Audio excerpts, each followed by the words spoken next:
Hey guys, Veebat here with another V Plays, and we finally specialized the XFY-1 Pogo. I did decide to throw on more of a maneuverability build here just to see how she performs. I have found that the G suit works really well on this platform. It makes it feel a lot more nimble. Now we do have a P80 and a B32 on our team, as well as a 329. They have a P80 and a P82. And a Spitfire, so the middle probably isn't going to be our best bet. We are going to F2 that mine. Hopefully our bomber is going to go. No, he's not going to go. Where's he going to go? Oh no, he's going this way. Oh, come on, man. TD man. Come on, TD man. Anyways, yeah, I describe this thing as being an elevator fighter, right? I go up and down and dive on things, and I found that once I was in the dive, I struggled to get the nose to flip over, and I think it was mostly because the aircraft was struggling at speed. Come on. There it is. To be able to maneuver, and if I didn't have the G suit, I wouldn't have been able to get that kill there. I can almost guarantee you that. So let's see how she does here. GOA getting some good hits out. We are, again, maximizing maneuverability, so we're getting maneuverability on par with what would be like a Mustang at this tier, like an H model. There we go. We did pick up the airfield. Nice job, guys. Interesting. Let's go ahead and climb and get this Hornet. We'll help TD man out. Burn our boost cooler here. Again, we are an elevator. We go up, up, up, using this helicopter-like design. And we managed to grab that guy. There's the P80 and a vampires. Oh my goodness, guys, vampires are like the bane of my existence. I will tell you, they are just a huge pain, and we are going to struggle with those for the entirety of the time that we play this plane. This plane just is so middle of the road that it just doesn't have the advantages. I want to get out of the zone. I know I'm dying here, but if I can die out of the zone, I'm still going to try to make it difficult for this guy. We'll try to take him. Can we out-slow him? Can you go this slow? Can you go this slow? Come on, man. Come on.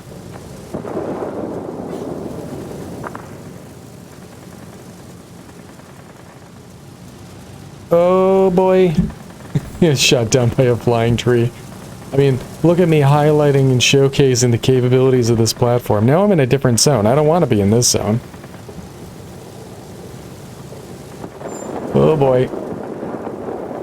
I mean, we essentially just took this guy, like, entirely out of the fight, didn't we? The command centers are under our control. Communication with the headquarters established.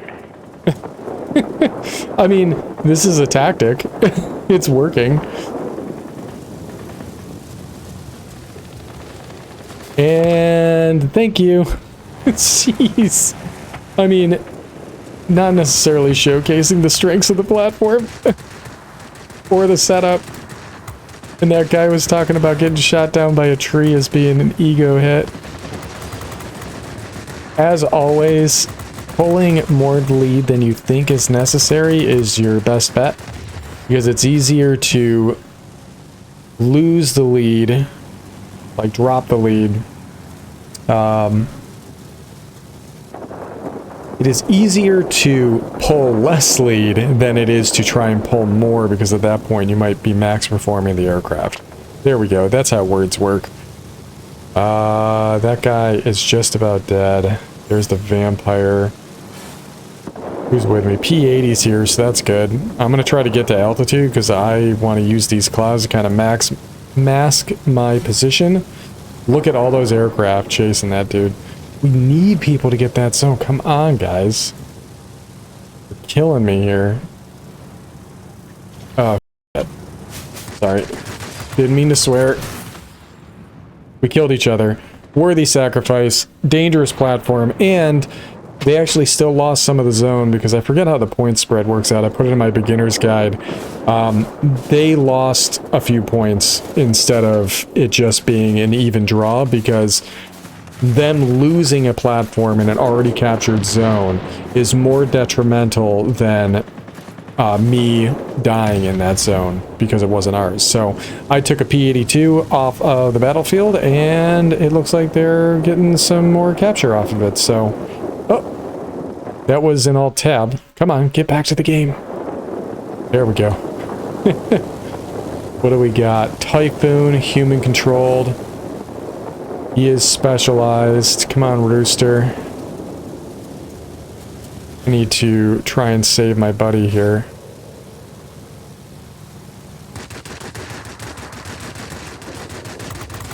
Got him in the zone. We do have some decent firepower here. We're gonna have to pull off of this target and re-engage.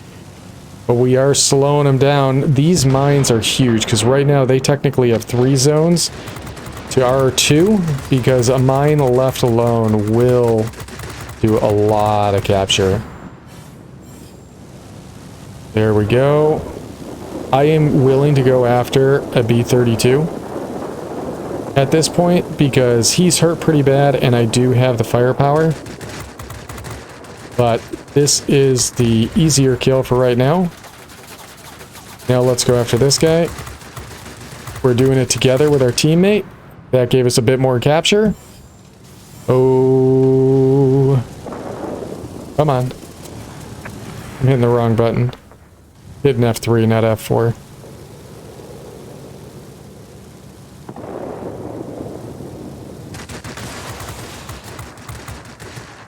Not quite a kill there. Hang in there.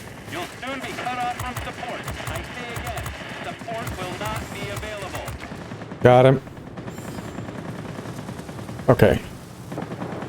We might be able to outmaneuver this guy. Oh, again, in the zone. I'm not trying to ram these guys, I swear. I swear I'm not trying to ram these guys, but it's working. We did pick up the mine. That means that we are currently ahead. We're technically 4 zones to their 2 right now, but we are most likely going to be losing this command center. I'm pointing at the screen like you guys can see it. Let's go ahead and get back in there. They don't own any human-controlled ground attackers, so willing to bet the P-80 just spawned at the airfield. All deaths, or all kills, are going to be permanent now. That's the P-80 right there. Come on. Oh, again, I'm hitting F3. There we go. Look at me spamming my board over here. I want to get that heavy on him. The enemy has captured the command center. Don't let them gain a foothold. Okay, he's on me. Enemy bombers inbound. Don't let them reach their target. If he set that thing up for maneuverability, I'm kind of in trouble here.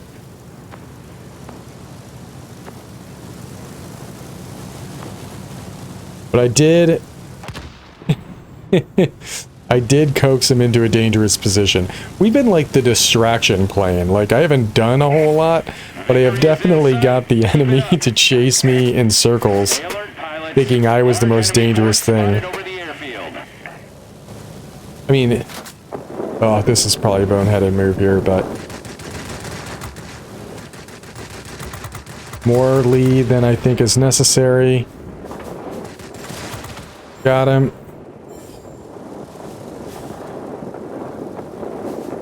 I know. Somebody's right on my 6 right now. But P-80.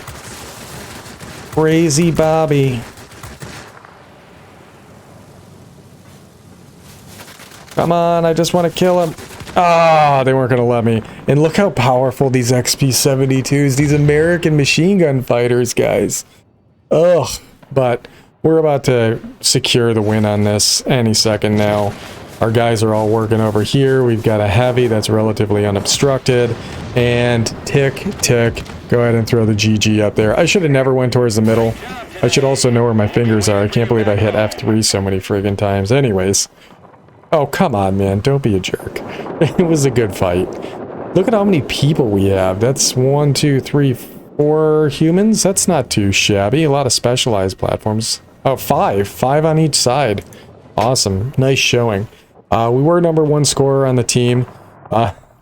The hits to the ego of shit getting shot down by a Christmas tree. we did break 10K, so that's good. Again, guys, this just emphasizes my initial point that I made. Even specialized, this aircraft is very middle of the road. We were up against an unspecialized Vampire, and we were just beating our head against the wall, trying to outmaneuver that guy. It was a real pain in the butt. And he was bottom of the game over here. Now, granted, he did spend a good portion of that game spinning in circles with me, but again, seeing a Vampire in the enemy team is dangerous. Like, I'm scared of these. I'm scared of a P-80. The P-82 nearly was outmaneuvering us. We're pulling a 10.2 second turn time, but at this tier, there's so many things that can start to maneuver like that. Like a P-51H has got some decent maneuverability. A P-80 can match our maneuverability. It's got the same airspeed. It's got better firepower. It actually has better airspeed and the same altitude performance. So yeah, this thing is just right there in the middle. And honestly, it would have been a lot stronger pre-buff of the American machine guns. Now that the American machine guns have a buff, this thing is going to find itself hurting, because the thing about the American line pre-buff of the machine guns was, with everybody complaining about how weak the machine guns were, any American plane that was a light fighter that had cannons instantly became more valuable. Like the F-6U Pirate. People didn't fly that because of the speed characteristics as much. I mean, Postal and I love it for the speed, but most people flew that because they're like, it has 20s. It has 20mm cannons. It felt better because you were getting kills quicker. Now it's a moot point. The P-80 will decimate this thing. A P-51 will put this thing on the back foot. This thing's going to struggle to compete with a P-51H. If it's not top tier, it's going to really struggle more than most other tier 8s. Like a Vampire in a tier 9 fight is still a very maneuverable and very quick aircraft. So either it's in a turn fight, or if it can't win the turn fight, it can hammer the boost and just zip out of the zone really fast. Even at tier 9, the thing is very competitive. This, again, is just a middle of the road aircraft, and I think this emphasizes the point I made before, which is I wouldn't spend anything to try and get this. I would, if you happen to get it, it is a very balanced premium, but I wouldn't go out of my way trying to like spend real world money to try and advance my way through the Candy Cane Trail because I want to get that Pogo. It's just a solid aircraft that isn't necessarily going to like blow your skirt up or anything like that. It's just, it performs. It does what it's supposed to. So anyways, hopefully you guys enjoyed that unenthusiastic review of the XFY-1 Pogo, but as always, I hope you enjoyed the video, and I will be catching you on the next one.